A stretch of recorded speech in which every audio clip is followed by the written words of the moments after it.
All right. Today we're doing some Oscilio gameplay. Um, I'm still a bit bummed off the bans. What? Oh, I don't want to bookmark it. Okay. Oh well. Yeah. I'm just trying stuff out right now.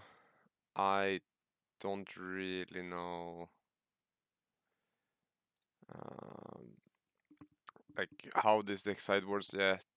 Like I have no idea. I'm thinking if I go Tunic into Ziggy, because you have kind of a lot of preventions. Like I might just try a Tunic with like Meteoric Impacts right twice, right? Like I think that could be interesting to try out. So just try something like this, which will play a little bit slower, I think. But I mean, I can try it.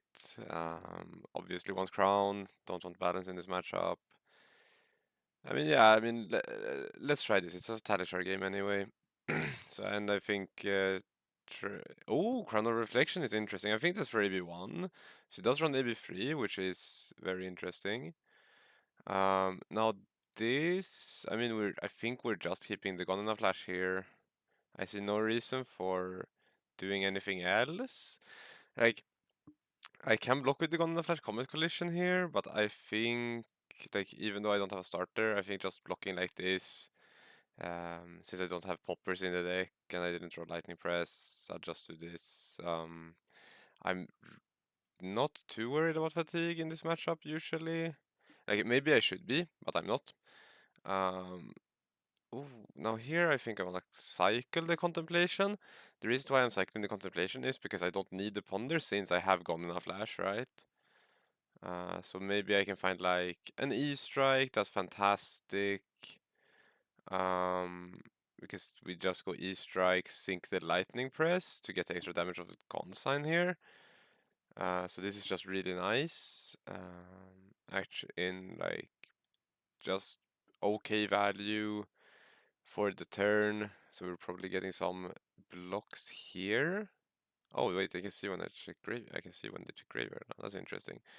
Yeah, like I'm assuming this guy blocks, and so that's why I do want more cards that are going to force them to pitch.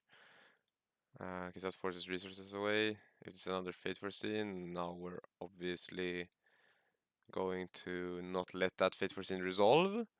As this Gunner Slash doesn't have Go again, there's no need for me to let this resolve. Oh wow, that's a cool... it's from Tournament Packs, I guess. CNC, now that would do a lot here. It's just that in this scenario it doesn't. I'm still thinking of crowning here because I can crown it away so I can keep this because then I can pitch the other card so I can go Scar for a Scar into Meteoric Impact here with Constella Uplift.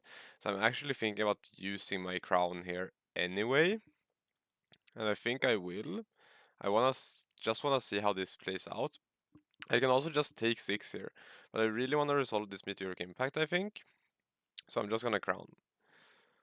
Uh, and we get a Flittering Charge. Okay, the Flittering Charge obviously doesn't convert here, but that is okay.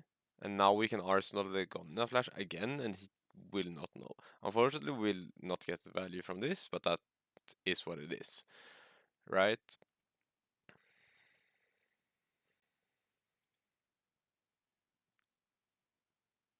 All right. We'll play Constella Uplift. Doesn't matter. Close chain.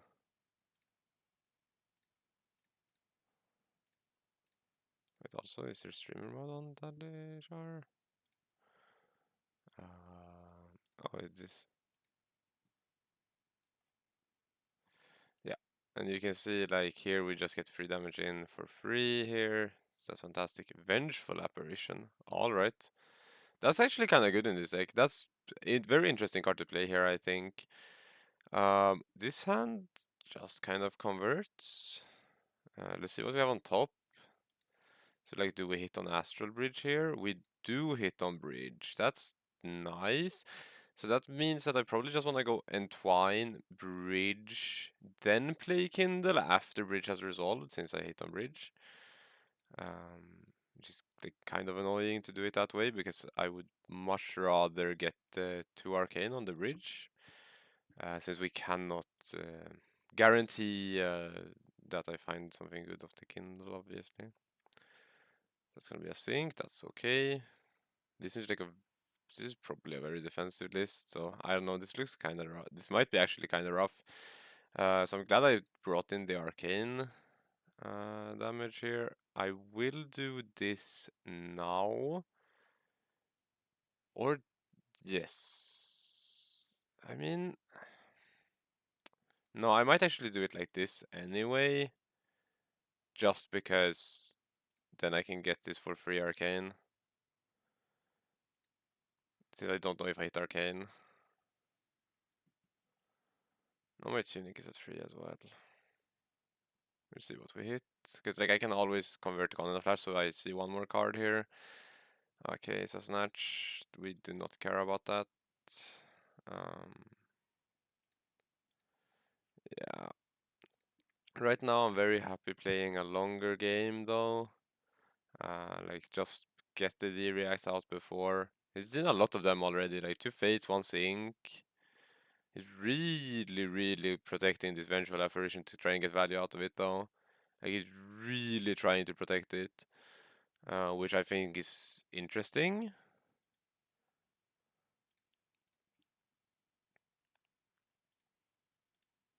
And like now, I do kind of have combo set up depending on what I draw, so that's really nice. Like sure, I don't get Greaves block, but it's okay. Um, yeah, no, this feels... I'm not gonna activate Volsar here, or I am gonna activate Volsar here actually. Sure, use Tunic, that's okay. I mean, I come in for 2 Arcane, that's also fine. Like, he's very wary of not taking damage here. Like, this seems really okay for me. I'm getting, like, very paid.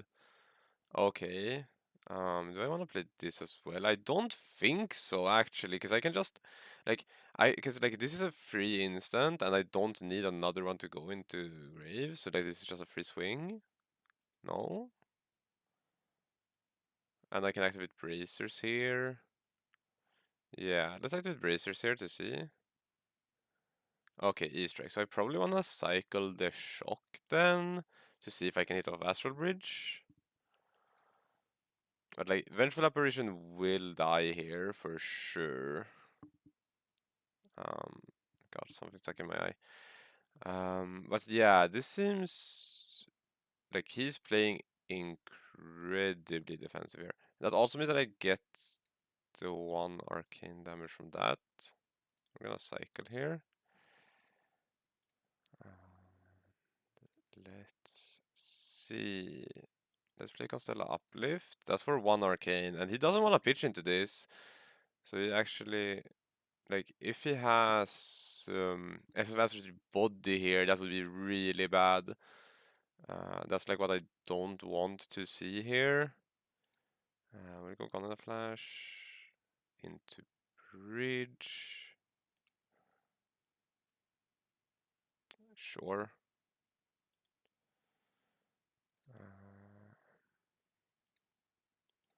We'll go Bridge for 2 arcane. Please don't have Essence of Ancestry body here. That would be very bad indeed. Do I hit off a bridge? I don't. That's a little bit unfortunate, but also like it is what it is. So now I can choose to keep the gun in a flash here, or I can go E-strike go again. Right, so like I can go E-strike for 7. I can like potentially go E-strike draw a card here. But I can go Easter egg for... I think just not keeping the Gunna Flash is better here, since I don't have boots, and I did not bring in... Flow State Embodiment. I think it's better to go again here, actually. Okay, but he should have another aura here, or just a non-block. Maybe he has Voltaris, or just a card that he wants to Arsenal. Okay, this hand is really nice because I can get strike twice here. Okay, so let's see. How does this play? So we go. Let's see. We go this. Yes, I'm gonna end up with no Arsenal here, but this hand is pretty cool. So we go this, one Arcane, untap Staff.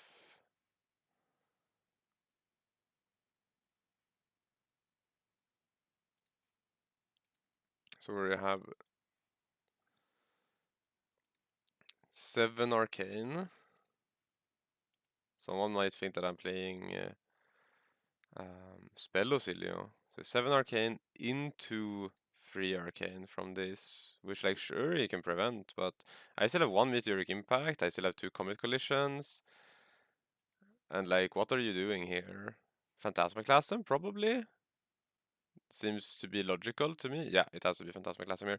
And you're always bottoming the Flittering Charge here, I guess, because it's my Go Again enabler. If you bottom the Gun and a Flash, that's just the wrong decision here every single time. Like it has to be the Flittering Charge. Why? This makes no sense. Um, and like the reason why this makes no sense is because I don't have action points generation anymore on my boots. So I like because I've already comboed, taking the Flittering Charge is taking Go Again out. So like here you're just making your turn more awkward for essentially nothing. I don't need to Arsenal this because I have Constella Contemplation. So I'll just show the Flittering Charge like he knows about the rest of the 3 cards in hand. But this is wrong, especially with me having Constella Contemplation as well. Like, the way that my opponent plays this hand, to me, doesn't make any sense. I think this is the wrong way to play this hand. I think with the Phantasmaclasm, you have to take the Flittering Charge because, like, sure, Gunner Flash is an important card for the deck, but Gunner Flash is not important anymore for the deck because I've already activated Boots. And that's kind of what that's kind of like the way that you have to think about it, in my opinion, is that like, is this important to my opponent now, um, or not? I'm gonna do this before they get the resource, because it makes no sense for me to let them take the damage and then get 1 free AB. Like, I can, like, it's giving them 1 free life here, uh, while doing this instead is better, because otherwise they might keep that and play the Nourishing Glow, which is actively worse for me, I think. But now I do get an Arsenal, which is really nice. It's a strike twice. That's, again, this hand is super good.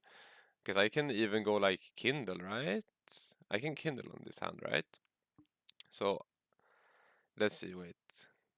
Can I do... Oh, wait, yes, I can go this press into Meteoric Impact with Kindle. Oh, wow. Oh, wow, what a line. I do not care about his spending. This is a really cool line. Into a Kindle. Whew. Big. I wanna press. Sure.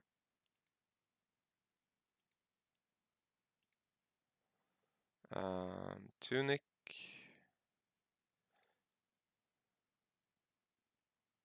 Play Meteoric Impact. Play Kindle. Play Kindle. Sure. Let all of these resolve first and then discard Echo Flash for 1. Discard Echo Flash. Sure. That's fine. Strike twice. That should take the last card out of the hand. That should take 1 more card out of the hand, forcing my opponent into an arsenal. Oh wow, 2 E-strikes. That's really bad for them. So now I just get 2 free damage here from the Echo Flash, which is always very nice. Like, Echo Flash is just such an insane card. Like a free discard? What are you talking about? It's so insane. Um, like my opponent is low enough to where I don't should not care about the haste bending, and I can always look for like seeing a Comet Collision or anything. I think I'm supposed to Arsenal this. I could also no. I think I'm supposed to Arsenal this and just go 7 here. But maybe I get because that should force them to give cards here. Sure, that is perfectly fine. I do not really mind. I think, alright, that's fine. Does that just give me lethal? 'Cause that's ward 1. Um, that might have given me lethal actually. Spectral shield. Let's go. I think I can go for it here. Because like I still have arcane sources in the deck. Like I have a lot of arcane sources left in the deck. And so I can go for it. And I know I draw Stardust Spike. That's still not enough. Oh wait, it is. It takes 6. Yeah. Good game.